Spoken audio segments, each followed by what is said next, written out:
To a topic that I'm passionate about, and I've been studying this for well over 20 years, and I am hoping today to stimulate some new lines of thought and give you a new appreciation of God.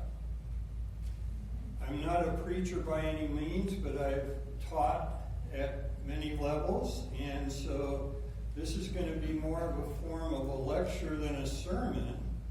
And as such, at the end, we'll try and have some time for questions, if you have some. So, one of my favorite books is The Tracker by Tom Brown Jr. In this book, Tom describes his childhood and upbringing.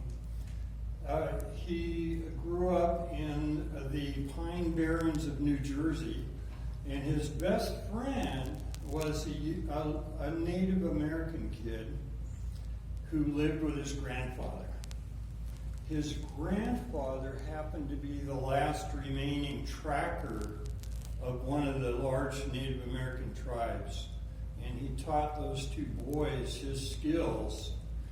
And he learned how to read the tracks so well that he could describe to you what the animal was doing by just looking at the tracks. And he said this: the first track is the end of a string.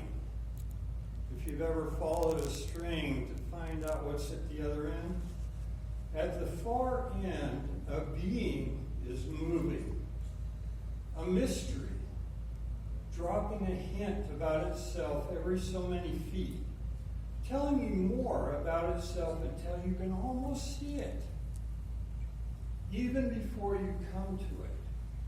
The mystery reveals itself slowly, track by track, giving its genealogy early to coax you in, and further on it will tell you the intimate details of its life and work until you know the maker of the track like a lifelong friend.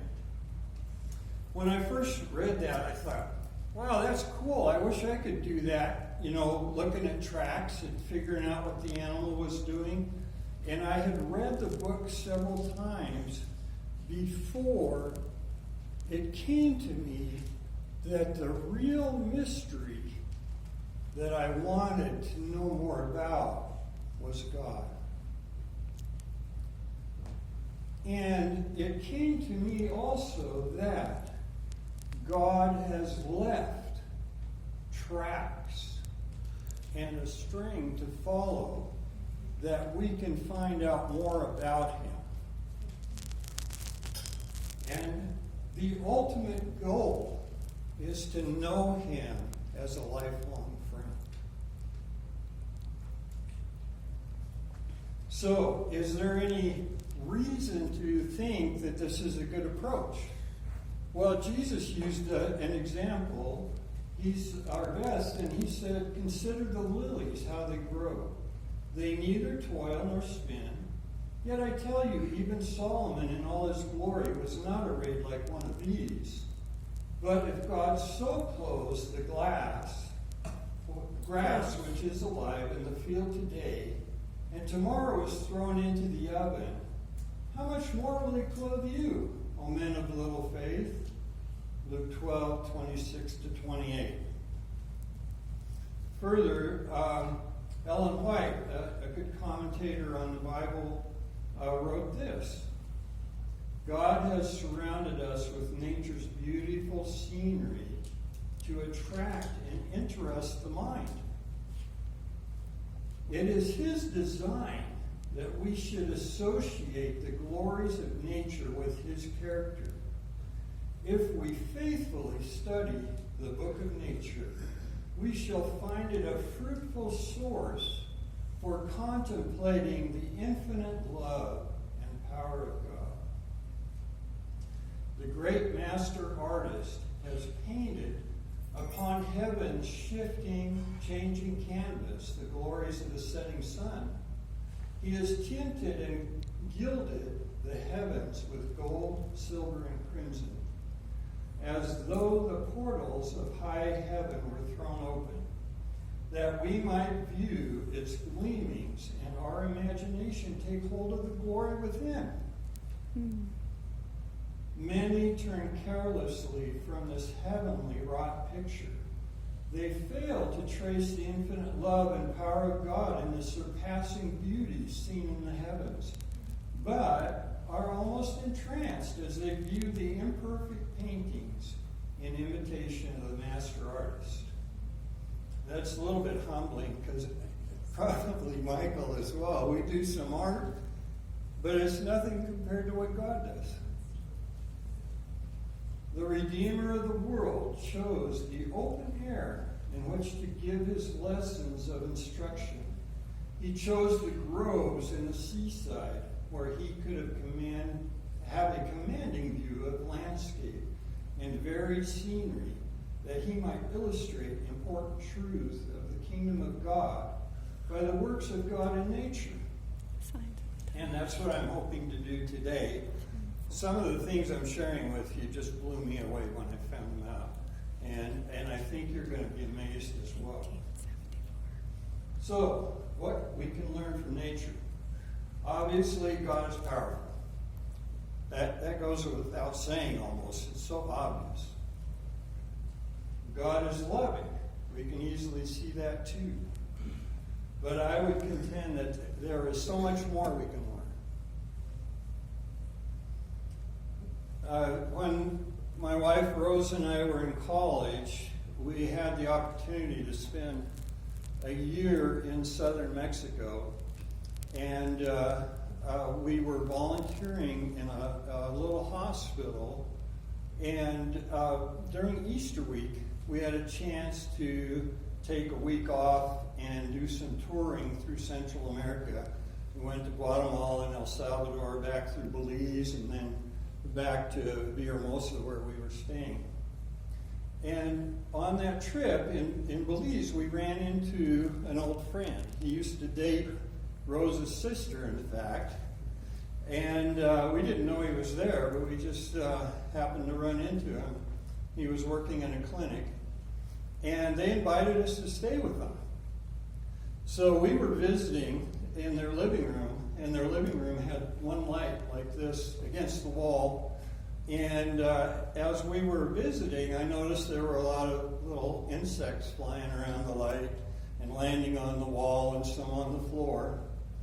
So after it got kind of late at night, we were visiting, and so we all went to bed. We put down our bedrolls under that light and went to sleep. So about 1 a.m., Rose elbows me and says, "Something's biting my feet." And I said, "Oh, it's probably just some ants that came to eat those bugs under the light. Just spray some insect spray around your sleeping bags. Let's go back to sleep." So in the morning, I found out I was right. There were ants. But the lady of the house had woken up before we had, because she was going to go fix breakfast for us, and found that their entire house was swarmed with ants. And she had already sprayed insecticide on enough of them and swept them up to half fill a 5-gallon bucket. It was actually army ants that were coming through, and I thought it was kind of cool. After I got dressed, I went outside to watch them, and they had a gravel driveway, and on the edge of the driveway was a little berm of gravel, and I watched the ants as they went through that, and every once in a while the insects would jump out or run off, and I saw one grasshopper that accidentally jumped the wrong way, and within a minute those ants had dismembered that grasshopper and were carrying the parts back to the bivouac. That was just amazing.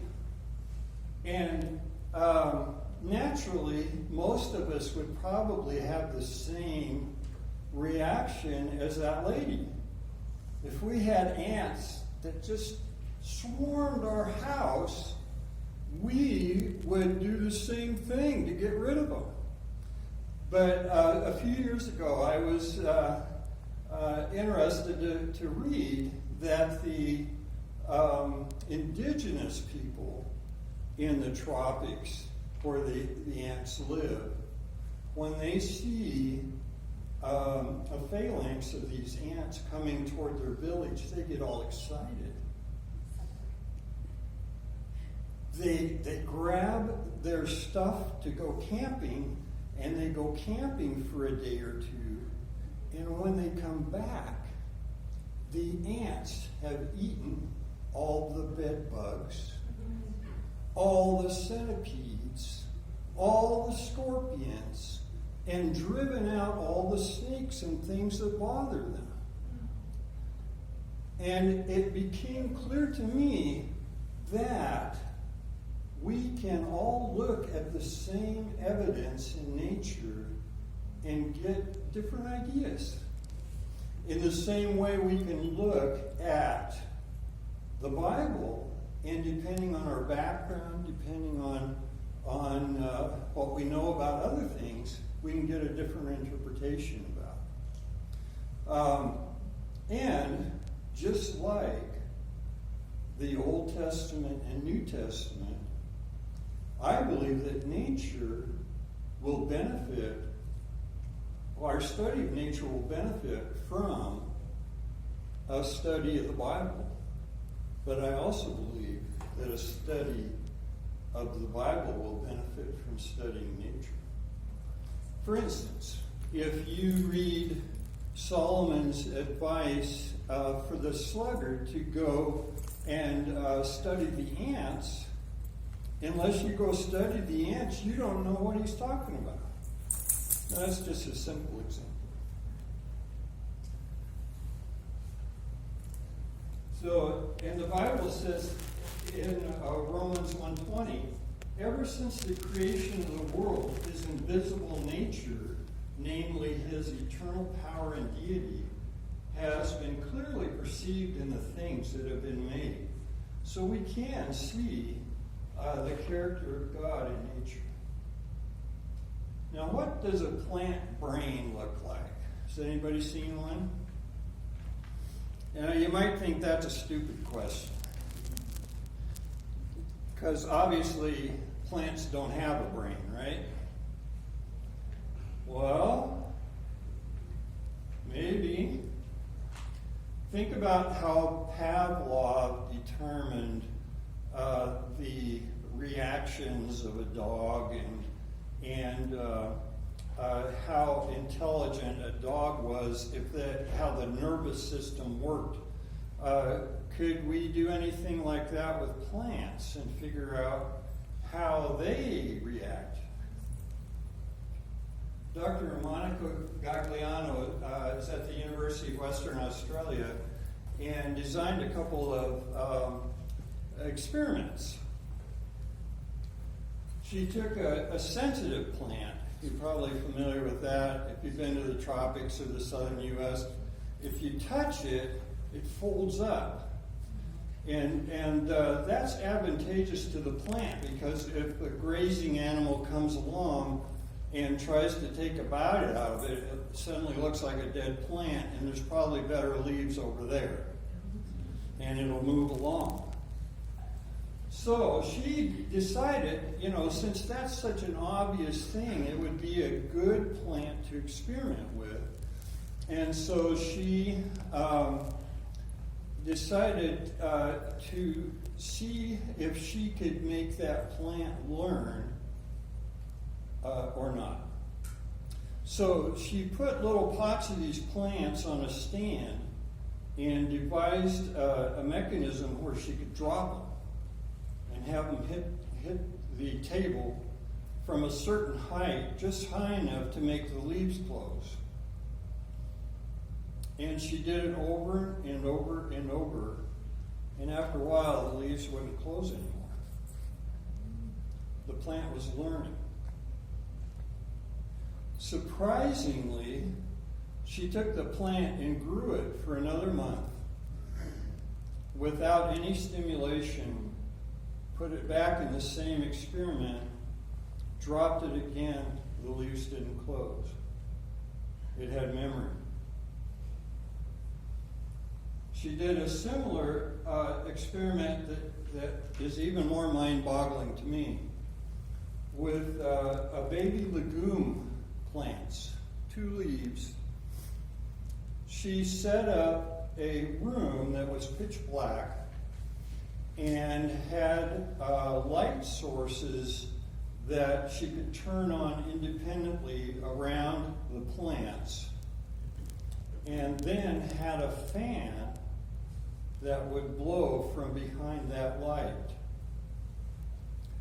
So, and when a legume plant is exposed to light, it bends toward the light. So she would turn on one of the lights, the plants would turn toward the light, because that's how they get their food, their energy source is by getting exposed to more light. Then she started turning on the fan at the same time as she turned on the light. And then after a few days of that, she would do it from different angles, and they would turn toward the light wherever it came on. Then after a few days, she started turning on the fan before she turned on the light. And those plants turned toward the fan. They learned and they anticipated. They didn't get any advantage from the wind. They got it from the light. But they had an advantage by already facing where the light was going to come from. That blew me away. You think about the amount of knowledge that's possible to learn about nature that we still have no idea. I would contend that throughout the ceaseless ages, we're still going to be finding out amazing things about God's creation that now we don't even have any idea or possibilities. And I think this is a good example of that. Peter Waldman is a forester in Europe, and he discovered that the trees have a system where they're interconnected with other trees through the roots and fungal systems. And he was out walking in the forest one day where he cares for the forest, and he sat down on a rock, and it was covered with moss, and he wanted to kind of see what the rock looked like, so he stuck a knife in it, and he found that under that moss it wasn't a rock, it was a stump. And he thought, that's weird, because that stump was surrounded and covered over above it by trees that were at least 40 years old. And that bark that he uncovered, under the bark it was still green. Think about that. And what he said, what he wrote, was that these trees in this old forest,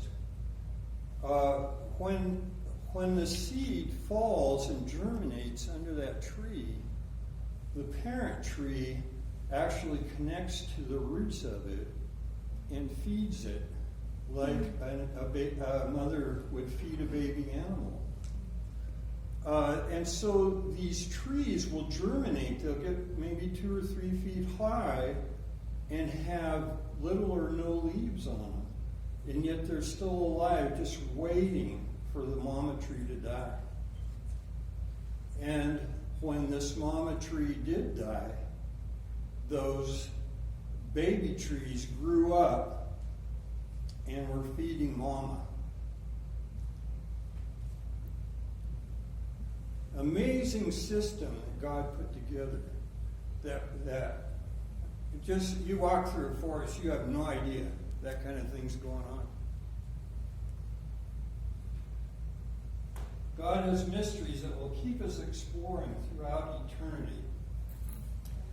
A few years ago, Rose told me, I want to take you to Hawaii for our anniversary. And all you have to do is pay for it. And I thought that was a pretty good deal. So a few weeks later, we were in Kauai, Hawaii. And one of my avocations is taking bird photos, and these are some that I've taken. And some of them I like to turn into artwork.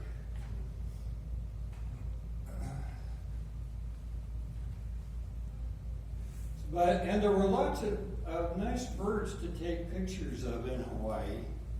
I enjoyed it a lot. And I had heard there were a lot of cute chicks in Hawaii. And so I was glad I was able to get a picture of one.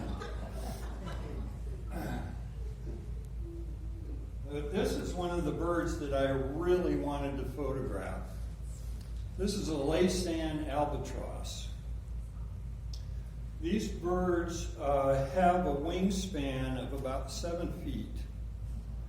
And when they fly, they hardly ever flap their wings. They're just masters of catching the smallest air currents and being able to travel hundreds of miles.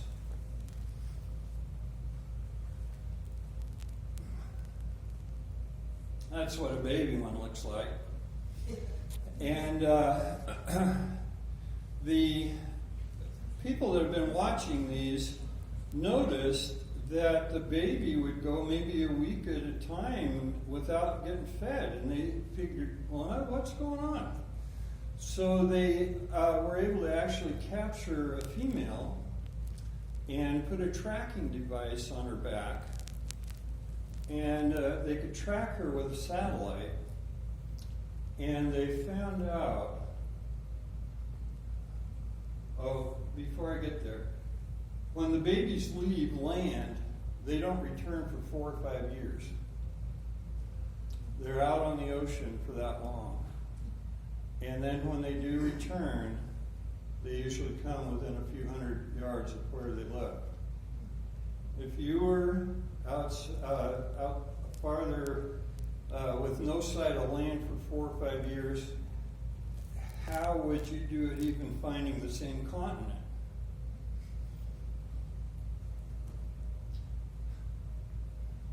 So they found this female flew 1,600 miles one way to get food for that baby. They live in Hawaii.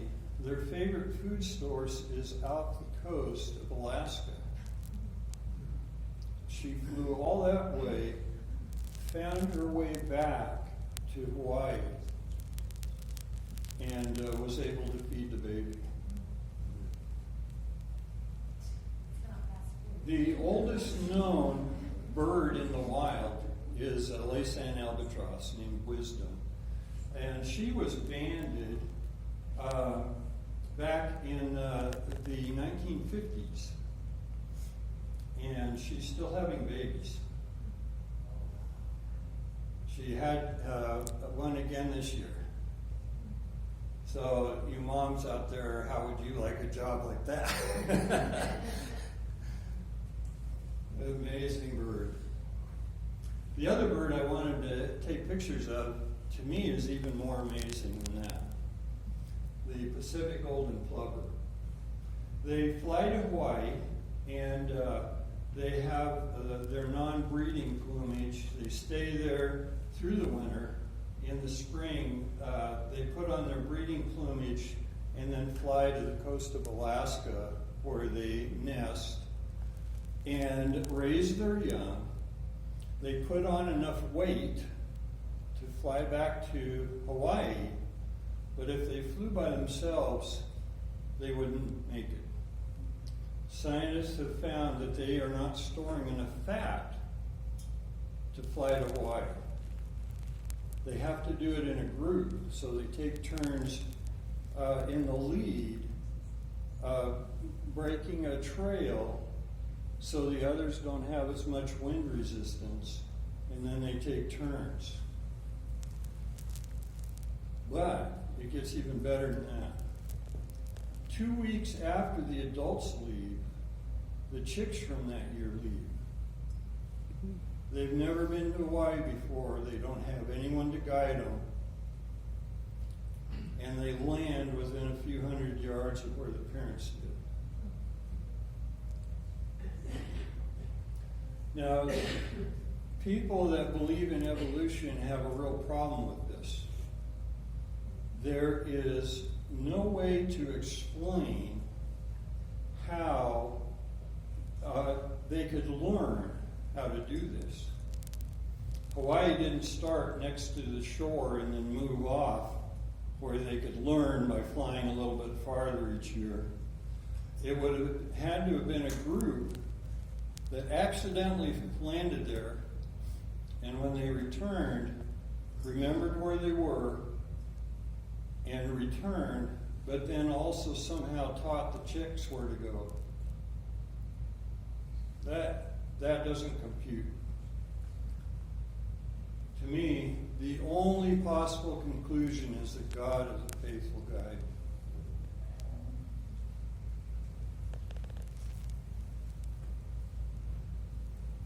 Insects are the most common life form on Earth by far. And collecting them used to be one of the more dangerous jobs in the world. Collectors, some of them would get killed every year. And the reason for that is that most of the unknown species are up in the jungle canopy, somewhere above where you can reach. And they would build towers that they could climb up, but it doesn't help because they're limited to one small area. About 1980, there were 300,000 known species of beetle. In fact, if you took a lineup of every known species of life on Earth, 1 out of 5 of those would be a beetle. Imagine that. Ooh, I cannot stand black beetle. So, there were some very clever people that were working on this problem, and one of them came up with the idea of building a robot. And what they did was they fired a crossbow with a line up over the highest branch. First, why was it dangerous to be an insect? Well, if you're climbing a tree, there's pit vipers up there, scorpions, biting bugs, and the worst problem is you can't tell if that limb is solid because it's covered with bromeliads and orchids and moss. You step on it or put a rope around it, get halfway up the tree, and you're down on the ground.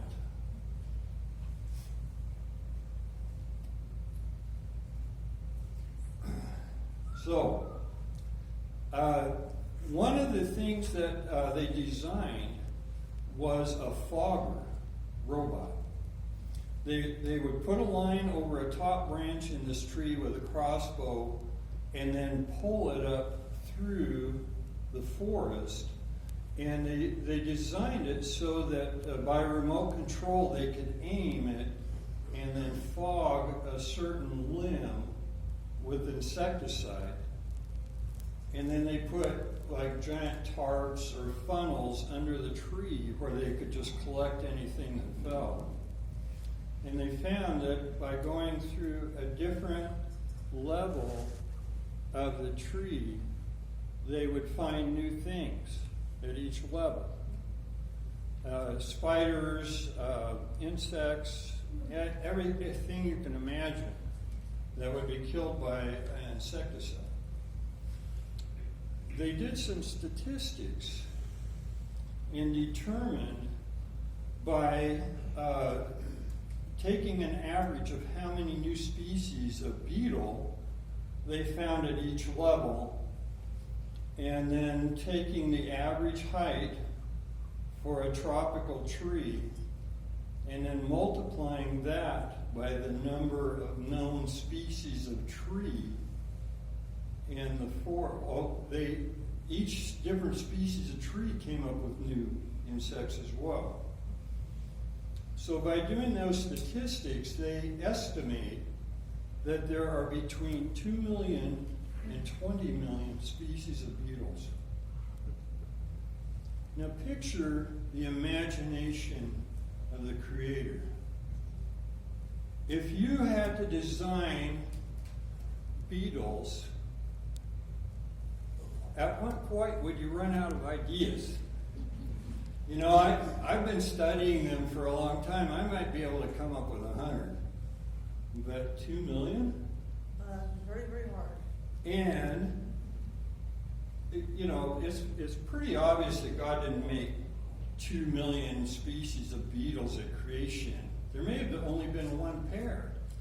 But you're still left with the incredible notion that God pre-programmed that much variety into the DNA of that first beetle pair. God has a great imagination.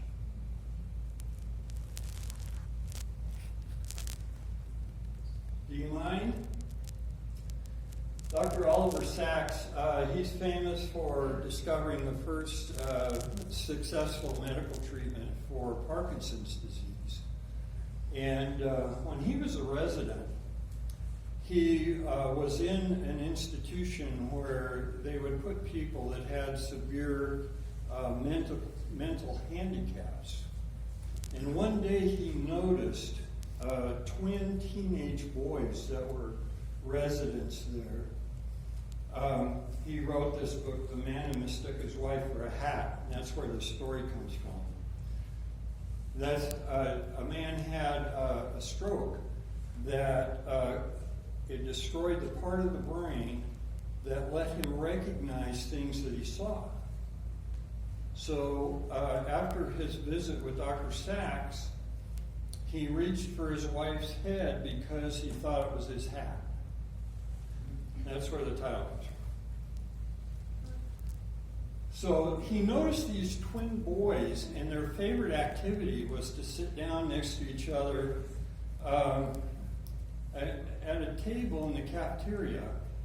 And one of them would say 5 numbers, like 1, 3, 6, 3, 3, and then the other one would think about it for a while and then give a little smile, and then he'd think for a while, and then he'd come out with 5 numbers. And they did this all day. Dr. Sacks started writing down those numbers. And this was before computers were commonly available. So he went back home and looked them up in a math table book. You probably remember those. And he found to his amazement that all these numbers were primes. Now these were kids that were so mentally handicapped that they couldn't add, they couldn't subtract, they needed help getting dressed, they could hardly feed themselves, and yet they were coming up with 5-digit prime numbers. What gives?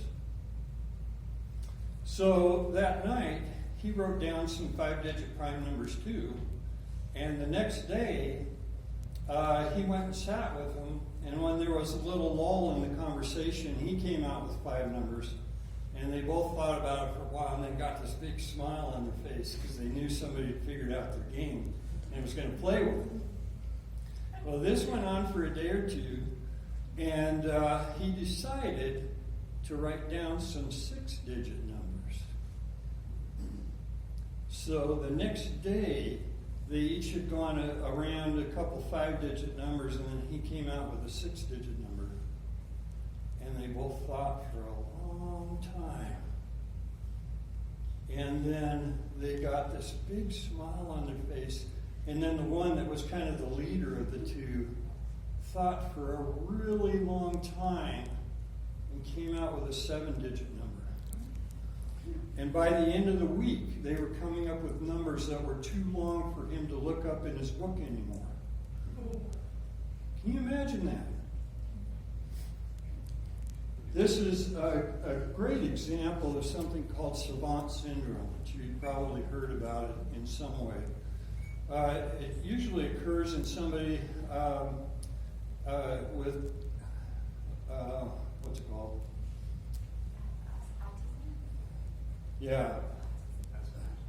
Asperger's, or somebody that's had a stroke or some head trauma. And the various things that will be, that come to light is for that they've only maybe seen played before. Just more things than you can imagine. But it makes me think that at the time of the Tower of Babel, when language was confused, that there must have been a switch in there that God just turned off. And some of these people, through some type of brain trauma of some type, that switch got turned back on. And there must have been more switches than just language. And it, to me, is kind of a window into thinking what we were like before the Tower of Babel and what we're going to be like when God recreates the earth and gives us a new body. We're going to have brains that we'll be able to play instruments without having to practice for years and years. We'll be able to do math without having to think so hard about it. We'll be able to understand each other no matter what language we're talking. And he tried to figure out how these guys were able to come up with these prime numbers. And the only thing he could think of, is there anyone here that has perfect pitch?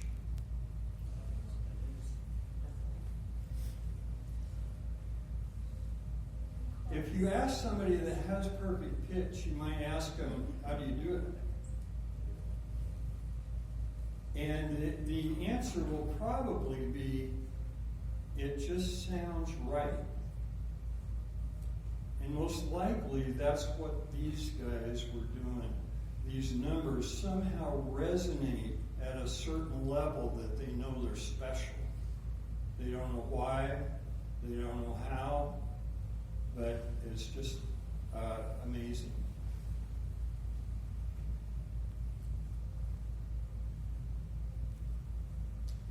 I wanted to take off on something that Michael talked about a couple months ago.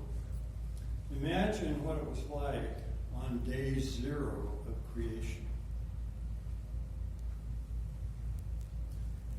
On day 0, we can get an idea of some of the ideas that Satan was trying to spread through the universe by looking at what he said to Eve. Did God say, you shall not eat of any tree of the garden? He was implying that it's all right to doubt God. God cannot be trusted. And then he said, you will not die. Implying that God's a liar. God is vengeful and severe. For God knows that when you eat of it, your eyes will be open, and you will be like God, knowing good and evil. God's rules are arbitrary. God is selfish. So, day one, God turns on the spotlight. What does the spotlight mean? Watch. There's going to be action. And you can imagine that this word spread through the universe. Hey, God turned on a light. Let's go see what's going to happen. Watch this. Day two, separation of waters. God started to reveal his character through creation.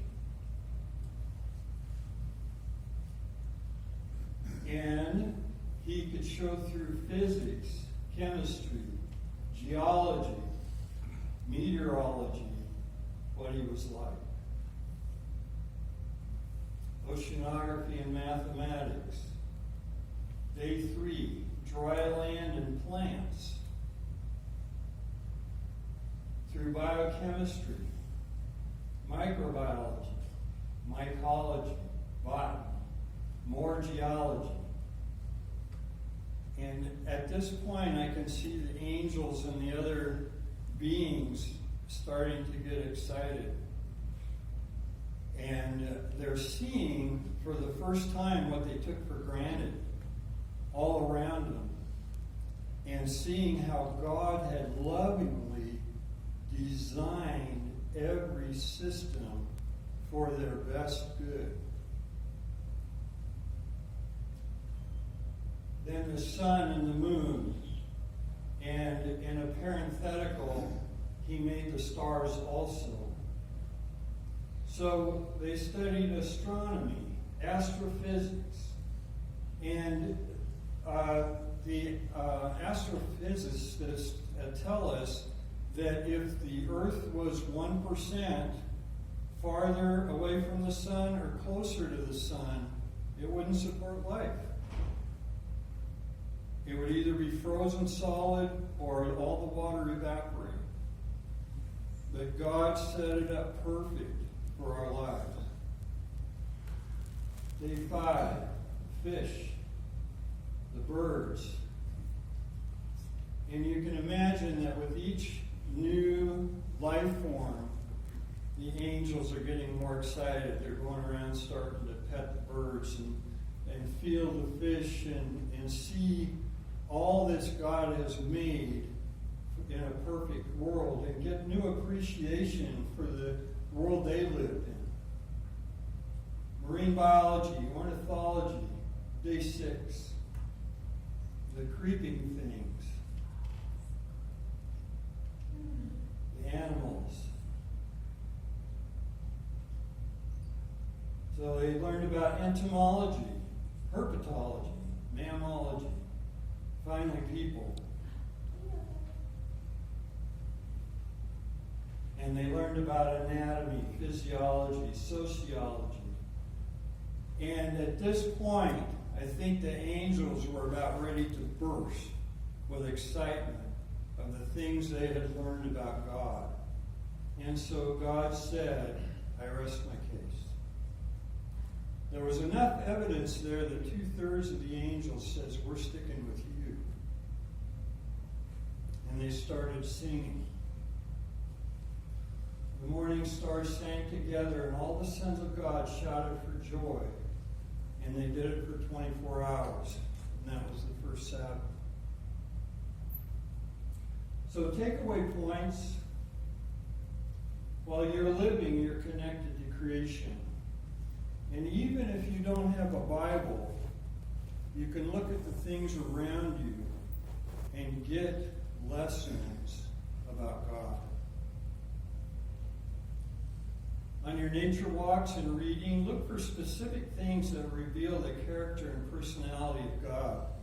When you go on vacation, bring home some seashells or rocks off the beach and think about what God did to make those for you.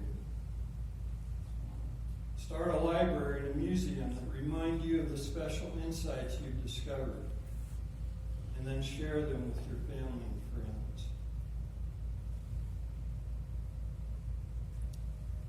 That's my presentation.